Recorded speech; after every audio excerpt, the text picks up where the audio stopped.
Olá, meu irmão, minha irmã, bom dia para você que acompanha o programa Em Tuas Mãos deste segundo domingo da Quaresma, tempo de conversão, tempo de oração, tempo de nós nos aprofundarmos na palavra de Deus e fortalecidos vivermos bem este período, este tempo litúrgico da Quaresma.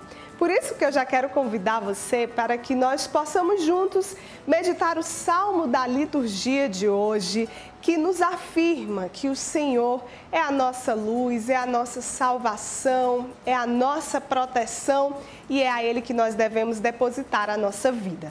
Vamos juntos então meditar a palavra de Deus. O Senhor é minha luz e salvação, de quem eu terei medo? O Senhor é a proteção da minha vida. Perante quem eu tremerei? Ó Senhor, ouvi a voz do meu apelo. Atendei por compaixão. Meu coração fala convosco confiante. É vossa face que eu procuro. Não afasteis em vossa ira o vosso servo. Sois vós o meu auxílio. Não me esqueçais, nem me deixeis abandonado, meu Deus e Salvador. Sei que a bondade do Senhor eu hei de ver na terra dos viventes. Espera no Senhor e tem coragem. Espera no Senhor. E a igreja celebra no dia 19 de março São José, patrono da família. E para que nós possamos entender a importância deste homem na vida da igreja, na vida das famílias, é que eu convido você a acompanhar agora esta entrevista. Olá, para você que acompanha o programa Em Tuas Mãos, no próximo dia 19 de março, a igreja celebra São José, esposo de Maria, protetor da família e dos trabalhadores. E sobre esse assunto, nós vamos conversar agora com o missionário redentorista, Padre Washington Luiz, que é o atual pároco da paróquia de São José Operário, na Vila Operária, em Teresina. Padre, seja muito bem-vindo ao programa Em Tuas Mãos. Obrigado, Ana Paula. Um abraço a todos os nossos telespectadores que acompanham o programa Em Tuas Mãos. Então, para começar, Padre, queria que o senhor me respondesse quem foi São José. São José é um grande santo da nossa igreja, não é? E ele é um santo popular que atrai muitas pessoas, não é? Muitos cristãos católicos são devotos de São José, até porque ele é padroeiro da igreja como um todo. Nós temos poucas coisas que falam de São José. Então a gente vai pegando assim a Sagrada Escritura para acompanhar um pouco, não é, a vida e a ação de São José na própria Bíblia. São José, ele nasceu, viveu e cresceu na Palestina, de modo específico na cidade de Nazaré. Então, São José vem também da descendência de Davi. E São José foi aquele que conquistou o coração de Maria e com ela quis se casar. Depois veio o plano de Deus na vida dele, na vida de Nossa Senhora. A gente fala de São José e coloca Nossa Senhora assim um pouco junto, porque os dois estão ligados no plano da salvação. Então José foi aquele que acolheu a Virgem Maria e com ela quis se casar. Deus intervém na vida deles. Ele não a abandona, mas a leva consigo e os dois se unem para protegerem, criarem e darem as condições necessárias para que o menino Jesus crescesse como uma pessoa normal, como todo mundo. E José era alguém que foi todo entregue a Deus. Padre, como São José deve ser lembrado pelos cristãos atualmente? São José deve ser lembrado como alguém que expressou tamanha fé para com Deus. José é considerado um homem justo, justo e piedoso. Por quê que nós consideramos José como um homem justo e piedoso? Porque na sua vida ele quis viver a justiça. Foi um homem temente a Deus, obediente a Deus. Então, ele colocou toda a sua vida nas mãos de Deus. Claro que a insegurança, o medo, que são coisas que fazem parte da vida humana, também fez parte da vida de José. Né? Como todos nós, diante da nossa fraqueza, da nossa fragilidade. Né? José foi um homem que realmente educou o menino Jesus. Inclusive, Jesus herdou a profissão do pai. Jesus também foi um carpinteiro. Né? Depois que José sai de cena da história, né, bíblica e tudo mais, Jesus com certeza continuou a profissão do pai, porque precisava também ajudar sua mãe. Né? Ajudar sua mãe, já que os relatos, a história nos conta que São José, ele já tinha uma certa idade quando casou com Maria e ele veio a falecer.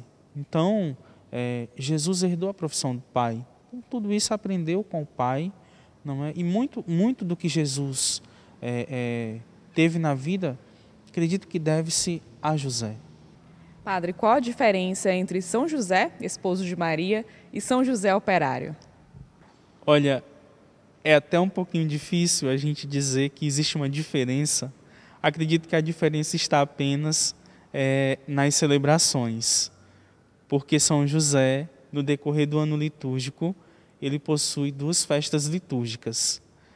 O esposo de Maria, que celebramos dia 19 de março, e o operário, que celebramos dia 1º de maio, né? Onde a gente lembra de todos os trabalhadores e trabalhadoras. Não é? São José é o mesmo. São José é o mesmo, porém, no dia 19, acredito eu que na festa litúrgica do esposo de Maria, evidencia-se toda essa trajetória da história da salvação. O sim de José a Deus, não é? Para fazer parte do plano de salvação, para acolher tanto a Virgem Maria como o menino Jesus. Então é a figura do pai, não é? O pai adotivo de Jesus. No dia 1º de maio nós lembramos de José, o trabalhador, aquele que se esforçou para garantir o sustento para a sua família, não é? Aquele que se apresenta como o carpinteiro, de onde vem a festa do operário, do trabalhador, justamente no dia 1º de maio, onde nós também celebramos e lembramos todos os trabalhadores e trabalhadoras. Então, é o esposo e o trabalhador. Padre, qual a sua avaliação a respeito da devoção a São José, principalmente aqui no Nordeste? No Nordeste, São José é bem evidenciado. Acredito que em todas as cidades, não é, do nosso Nordeste, São José tem um lugar de destaque, porque o nosso povo, o povo nordestino, se identifica muito com a pessoa de José. E daí, no decorrer do tempo, foi se criando, não é, esta confiança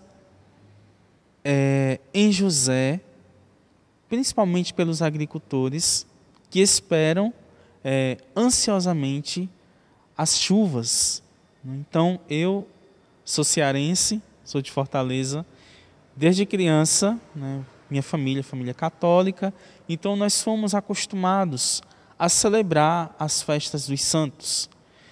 E toda a vida lá em casa se dizia que se chover no dia 19 de março, é sinal de que o inverno está garantido e de que vamos ter uma boa colheita.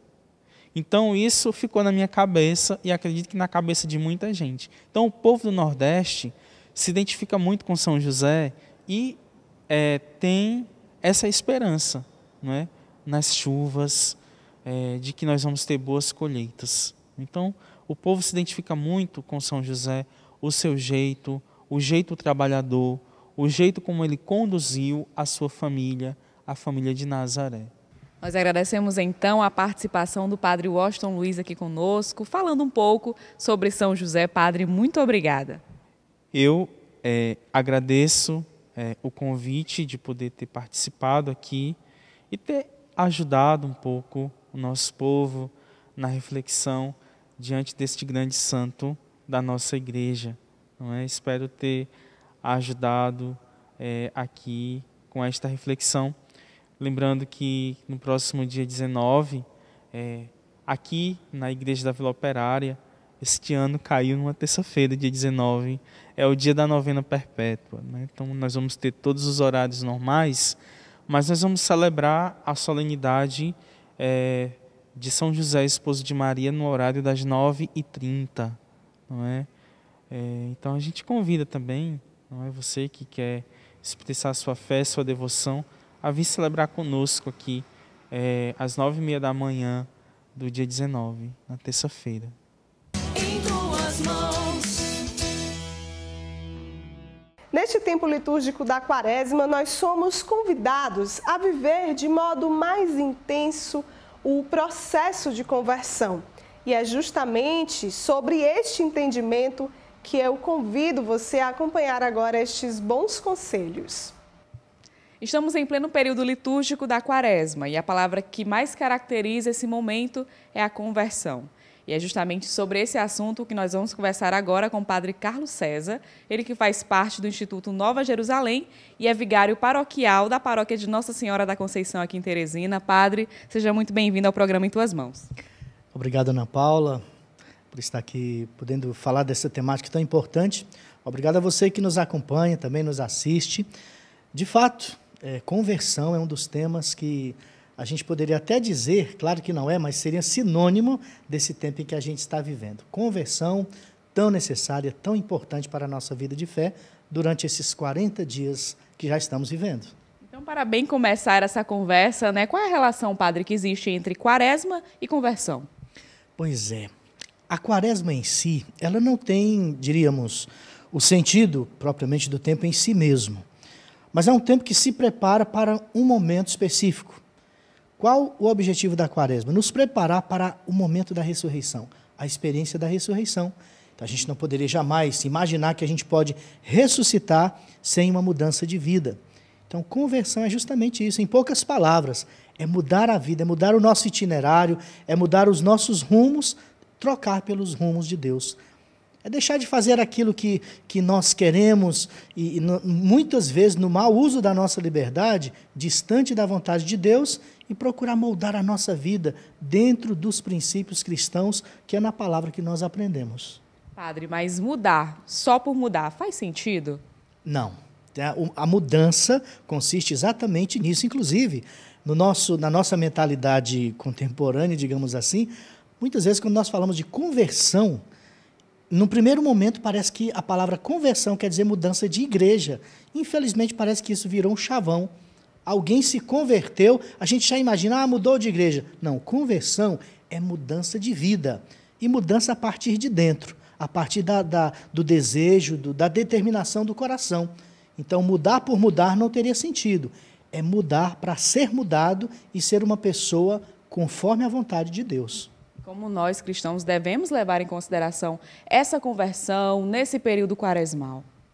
É justamente, estou falando para cristãos e cristãos especificamente católicos, imaginemos que muitos católicos nos escutam e tantas outras pessoas também. Nesse período a igreja nos orienta para vivermos, porque é um tempo litúrgico, não existem ou exigem práticas concretas para mostrar essa nossa conversão. Eu diria até que a conversão não é uma mudança da porta do coração para dentro. Claro que começa lá, dentro do coração da gente, com a graça de Deus, mas a conversão é um trabalho conjunto da graça de Deus que age na vida do ser humano, na vida do cristão, e a atitude propriamente dita. Deus, em sua graça, nos converte e a gente, nas atitudes concretas, mostra que a gente é um convertido. Então, também da porta do coração para fora. Existem e exigem práticas concretas para a gente dizer: eu sou uma pessoa mudada, eu sou uma pessoa convertida, eu sou uma pessoa amiga de Deus. que nós ganhamos, então, quando nós passamos a seguir o que a igreja nos manda, o que Deus nos manda?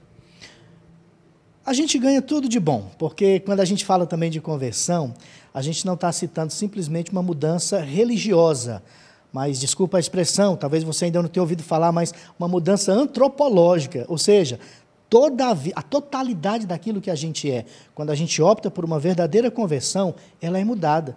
Então, se antropologicamente, se como um ser humano como um todo, eu me decido mudar de vida para ser de acordo com o que Deus quer, pode ter certeza que a gente só ganha coisa boa, só vai ser uma pessoa muito mais feliz e vai fazer este mundo mais feliz também pela nossa presença cristã.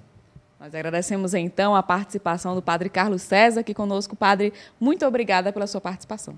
Eu que agradeço pela oportunidade e desejo a todos que esse período da Quaresma seja um tempo de muita conversão, de muita renovação interior e de muita solidariedade. Como eu disse, a conversão consiste na gente, por escolha e decisão pessoal, com a graça de Deus, mudar de vida e ser uma presença boa no lugar, no mundo em que a gente vive. E os padres da Arquidiocese de Teresina estiveram reunidos em retiro espiritual durante a semana passada. A nossa equipe esteve presente no momento, inclusive já ali no último dia do retiro, justamente para trazer essas informações para você. Uma pausa necessária para o crescimento espiritual e aprofundamento da vocação. Durante os dias de recolhimento no Centro de Treinamento Padre Tony Batista, os sacerdotes vivenciaram momentos de oração e de proximidade com Deus. A minha avaliação é que foi um momento de muita graça, como todo retiro o é, mas esse foi de modo muito especial, né? Um tempo muito favorável para a oração, para a reflexão pessoal e também comunitária. E o outro ponto que eu destaco é o convívio fraterno que sempre o retiro proporciona entre nós, os padres da Arquidiocese de Teresina, com o nosso pastor, né? O Frei Bernardo, que foi o nosso orientador, pontuou muito bem as questões relacionadas à nossa vida, tendo sempre como pano de fundo os textos e reflexões do Santo Padre, o Papa Francisco. Isso nos deu muita motivação, tanto para a nossa conversão, como para o nosso ministério sacerdotal. Dom Jacinto Brito ficou satisfeito com a realização do momento. Me alegrei muito com a participação do clero, não só a participação numérica, mas qualitativa. Creio que nestes 7 anos que estou aqui, foi o melhor retiro, em matéria de recolhimento, de aproveitamento da oração, e a linguagem comum era essa. Nós tivemos meditações com o pé no chão, que incidiam na nossa vida sacerdotal diária. Por isso estou muito feliz com o resultado desse retiro. O encerramento do retiro aconteceu na última sexta-feira com uma plenária, onde foram apresentadas algumas atividades desenvolvidas pela Arquidiocese de Teresina. Dentre elas, a procissão do Teresina Ressuscita com Cristo, realizada no domingo de Páscoa, 21 de abril. Esse ano nós tivemos uma ideia brilhante, graças a Deus foi bem acolhida por todos os padres, a questão da visita da imagem peregrina, né, do ressuscitado. Olha, todas as comunidades que receberam, todas as paróquias que receberam a imagem peregrina, todas realmente foram bem acolhidas. Então nós estamos muito felizes com essa receptividade dos padres, de um modo geral. Quem não deu para receber a imagem, mas pelo menos garantiu que no próximo ano, com certeza, a sua paróquia vai receber a imagem peregrina, né? Então a venda das camisas nem se fala, graças a Deus, com certeza vai bater recorde. Então nós estamos muito felizes. Desde o dia 8 de março, as pessoas em situação de rua podem ter acesso às refeições distribuídas pelo Restaurante Popular de Teresina. O decreto foi assinado pela governadora em exercício do estado do Piauí, Regina Souza, durante uma audiência realizada no Salão Azul, no Palácio de Karnak. Na ocasião, estiveram presentes o coordenador arquidiocesano da Pastoral de Rua, Padre João Paulo, membros da Fraternidade Missionária Maria Mãe de Deus e demais representantes de instituições sociais da capital. Padre João Paulo destaca a importância desse benefício para os menos favorecidos. Nós sabemos que o almoço em si não é o suficiente para dar dignidade para o morador de rua, né? Mas é uma isca para, a partir desse almoço, eles poderem se aproximar e se beneficiar dos serviços que a Pastoral de Rua oferece para eles, né? Então, nós oferecemos vários tipos de serviços, né, como terapias comunitária integrativa, curso profissionalizante, catequese, espiritualidade, né, atendimento psicológico, né, também tem uma roda de conversa, onde eles vão tratar sobre os problemas dele, tentar encontrar soluções, e também uma missa aos domingos, onde eles gostam de participar. Para o Frei Pio, da Fraternidade Missionária Maria Mãe de Deus, esse benefício auxiliará no trabalho que a comunidade já desenvolve. Nós atendemos cerca de 20 pessoas por dia em nossa casa e com esse apoio que agora estaremos recebendo, possivelmente poderemos atender cerca de 30 pessoas por dia e nosso objetivo com tudo isso é somente brotar um desejo de coração de cada um que venha ao nosso encontro, o desejo de conversão, o desejo de mudança de vida, de iniciar um tratamento. A vice-governadora em exercício do Piauí destaca que a distribuição dessas refeições é o mínimo que o Estado pode fazer. O Estado brasileiro não tem política pública para a população em situação de rua. Para vocês terem uma ideia, o IBGE conta porque não tem endereço. Então a gente precisa elaborar uma política pública para esse pessoal. Mas enquanto não se elabora, né, não se aprova, porque tem que ser aprovado na Assembleia, nessas coisas todas, a gente tem que ir dando passos, né, de melhorar a vida deles. Então, acho que dar comida, alimentação é direito humano, é necessidade básica. Atualmente, em média, 20 refeições já são distribuídos para os moradores de rua, somente na casa da Fraternidade Missionária. Com esse novo decreto, esse número pode aumentar para 50 refeições. Os moradores de rua devem ser previamente cadastrados para terem acesso à alimentação. A reforma da Igreja de São Benedito deve recomeçar nos próximos dias. A documentação necessária com os detalhes técnicos da obra já foram repassadas e autorizadas pelo IPHAN, o órgão responsável pela fiscalização de patrimônio histórico, que é o caso da Igreja de São Benedito. O superintendente do IPHAN explica como se deu todo o processo de avaliação do projeto de reforma da igreja. Estudos para recuperar, né, para restaurar as torres da igreja foram estudos de fato demorados, cuja responsabilidade era da construtora, né, que precisava entregar essa documentação ao IPHAN para que o IPHAN analisasse e pudesse autorizar então o início das obras na Igreja de São Benedito. Nós sabemos do empenho agora de todos os envolvidos, todos os atores envolvidos na igreja, né, na reforma da igreja, e que todos têm exatamente a inteira responsabilidade de como tratar esta reforma. Agora, o pároco Frei Chagas está pedindo ajuda dos fiéis com oração e apoio financeiro para arcar com os custos dessa reforma. A reforma já foi aprovada pelo IPHAN. A empresa já veio aqui ontem e hoje. O IPHAN também esteve ontem e hoje aqui conosco, olhando. E você pode perceber que a reforma vai ser grande. A reforma vai custar realmente um bom dinheiro. E é claro, nós ainda não temos todo o dinheiro, mas nós contamos com você, cristão, você, cristã, você que realmente ama a Igreja de São Benedito. Nós temos duas equipes. A equipe piloto da Igreja de São Benedito, né, que está na coordenação, que é formada por 4 pessoas.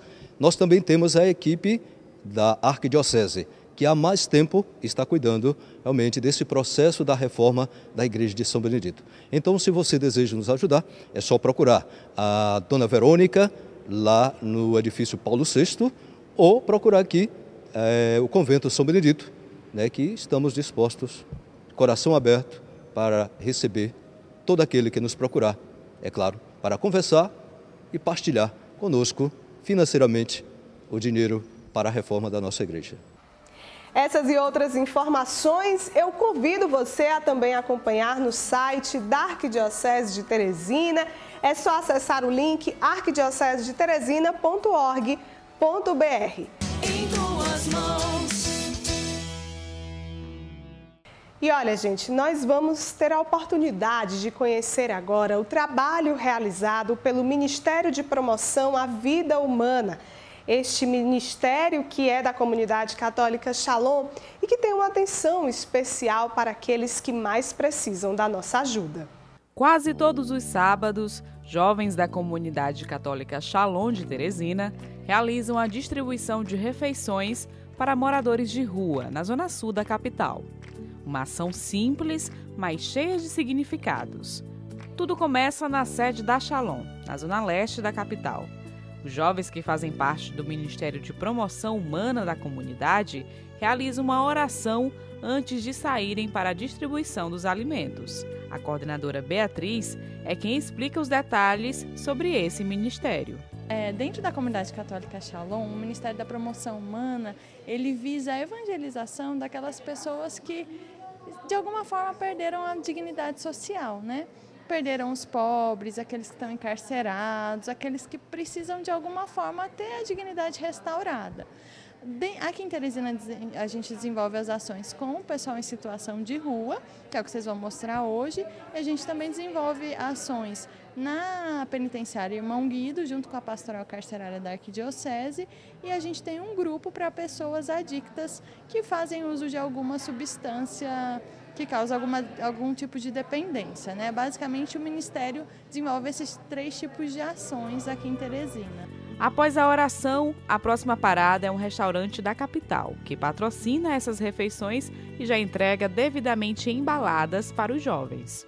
Jurandir, que é gerente do restaurante, fala da parceria feita com os jovens da Shalom. Que para nós é muito importante, só a gente saber que estamos participando dessa ação, né, e ajudando as pessoas que mais precisam. A gente fica muito feliz em poder participar dessa ação. Agora, com os alimentos, a próxima parada é o bairro Tabuleta. O ponto já é referência para os moradores que vivem ali, nas ruas. E aos poucos, eles vão chegando. Um dos primeiros a chegar é Bruno Leonardo, que agradece todo o trabalho realizado pelos jovens. Eu digo muito que não é o alimento, e sim eles. As pessoas que compartilham um abraço, um sorriso com nós, a minoria, que eu digo assim porque somos moradores de rua, mas somos cidadãos, somos dignos. Antes do alimento do corpo, vem o alimento de espírito.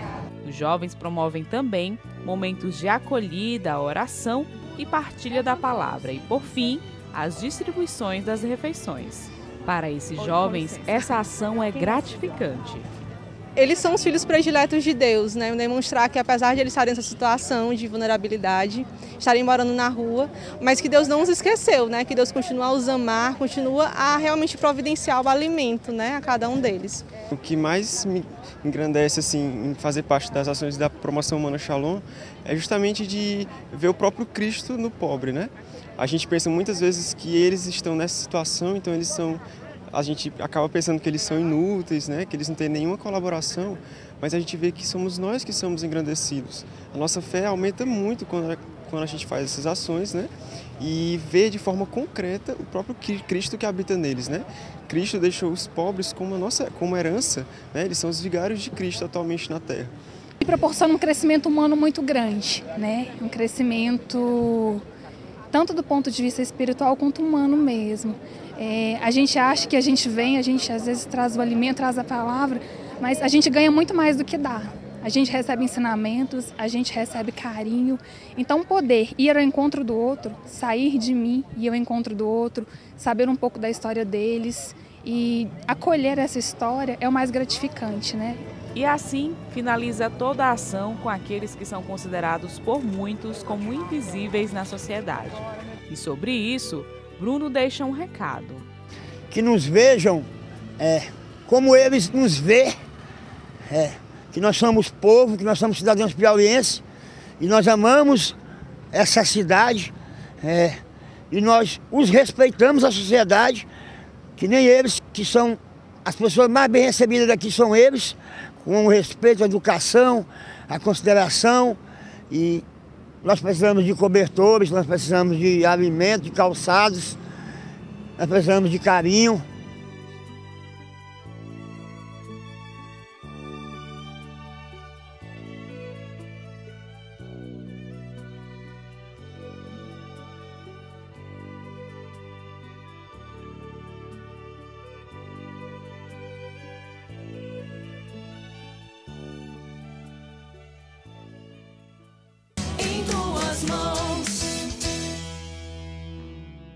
E as irmãs da Congregação das Virgens Consagradas, que atuam em missão no Lar Flores de Maria, confeccionam artesanato para ajudar no custeio das despesas da casa.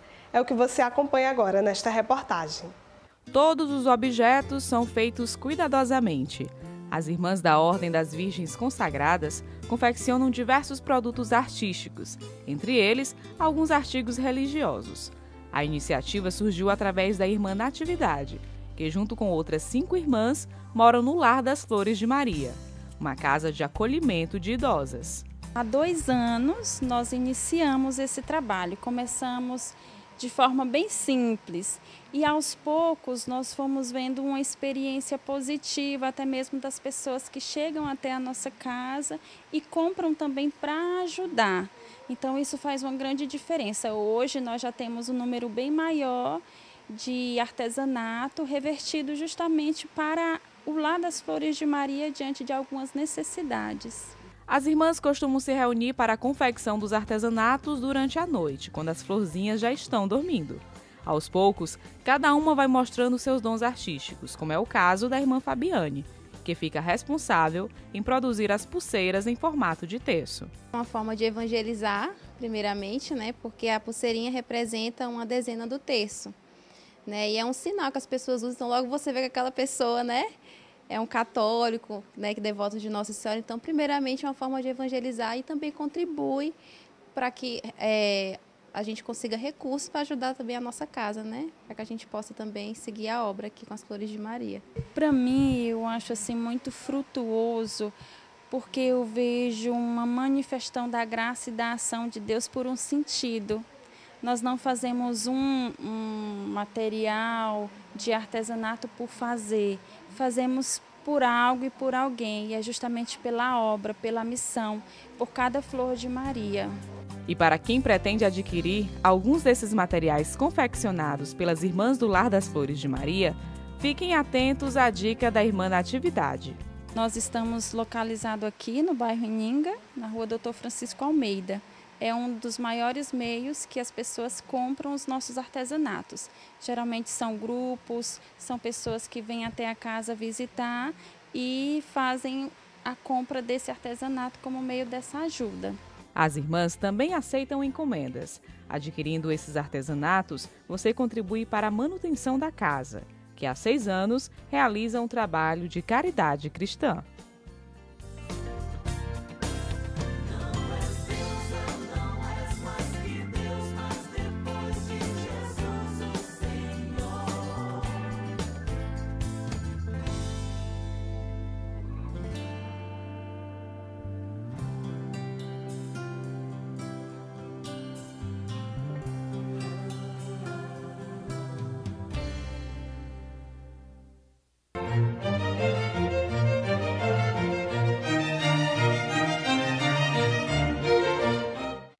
Bom dia, irmãs e irmãos que agora, através da palavra do pastor, nos acompanham neste programa. Todos os anos, a Quaresma volta para nós como grande tempo de preparação à Páscoa. A grande festa é a festa da Páscoa. E para ela nós nos preparamos mediante o tempo quaresmal, tempo de conversão, tempo de penitência. E neste ano, o segundo domingo da Quaresma nos traz a versão da transfiguração do Senhor segundo Lucas, porque durante todo este ano de 2019 nós estamos lendo nas celebrações dominicais o evangelista Lucas. E olhe como ele fala. Jesus levou consigo Pedro, João e Tiago e subiu a montanha para rezar. Enquanto rezava, seu rosto mudou de aparência e sua roupa ficou muito branca e brilhante. E eis que 2 homens estavam conversando com Jesus. Eram Moisés e Elias. Eles apareceram vestidos de glória e conversavam sobre a morte que Jesus iria sofrer em Jerusalém. Ao despertarem, Pedro e os companheiros estavam com muito sono, e ao despertarem viram a glória de Jesus e os 2 homens estavam com ele. Quando estes homens se iam afastando, Pedro disse a Jesus: Mestre, é bom estarmos aqui. Faremos 3 tendas, uma para ti, outra para Moisés e outra para Elias. Pedro não sabia o que estava dizendo, e ele ainda estava falando quando apareceu uma nuvem que os cobriu com sua sombra. Os discípulos ficaram com medo. Entraram dentro da nuvem, e dela saiu uma voz que dizia: Este é o meu filho, o escolhido. Escutai o que ele diz. Impressionante, caríssimos irmãos e irmãs, as imagens que estão nesse texto sagrado. Nós falamos de transfiguração, quer dizer, Jesus muda de figura, muda de aparência. Eles subiram, Pedro, Tiago e João, subiram com Jesus ao monte e eles estavam ali com o homem Jesus que eles estavam habituados a conviver. De repente, Jesus muda de figura. Eles veem um Cristo glorioso com a glória de Deus e percebem que estão diante da divindade. Daí a palavra que eles tiveram medo. Medo. Cada vez que o homem na Bíblia se aproxima de Deus, ele tem medo porque vê que a grandeza de Deus e a sua pequenez. Há um outro fato que diz que eles estavam sonolentos. O estar sonolento não é simplesmente estar com sono, com vontade de dormir. Essa sonolência é o símbolo da incredulidade. Ainda não tinham despertado para a fé. Estavam a caminho disso. Estavam sonolentos, difíceis de acordar para a realidade que Jesus estava a lhes mostrar. E quando eles veem Moisés e Elias, entendem que Moisés representa a lei, Elias representa os profetas, porque a Bíblia para os judeus se dividia entre lei e profetas.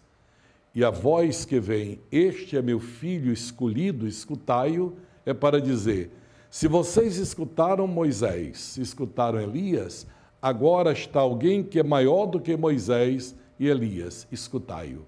Esse é o convite para nós, que na Quaresma demos ouvidos, abramos o coração para aquele que nos fala, que vem ao nosso encontro e revela o caminho para o Pai.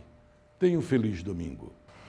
E por hoje é só, eu quero desejar a você uma boa semana e dizer que também ao longo desses dias você pode nos acompanhar nas nossas redes sociais, tem Facebook e Instagram, tanto da Arquidiocese de Teresina, como também do programa Em Tuas Mãos, tá certo? É só entrar nessas páginas, seguir, curtir, compartilhar o nosso conteúdo, até porque você também faz parte de toda essa história de evangelização através da comunicação. A você, então, um abençoado dia e a gente se encontra no próximo domingo com mais Em Tuas Mãos. Em Tuas Mãos.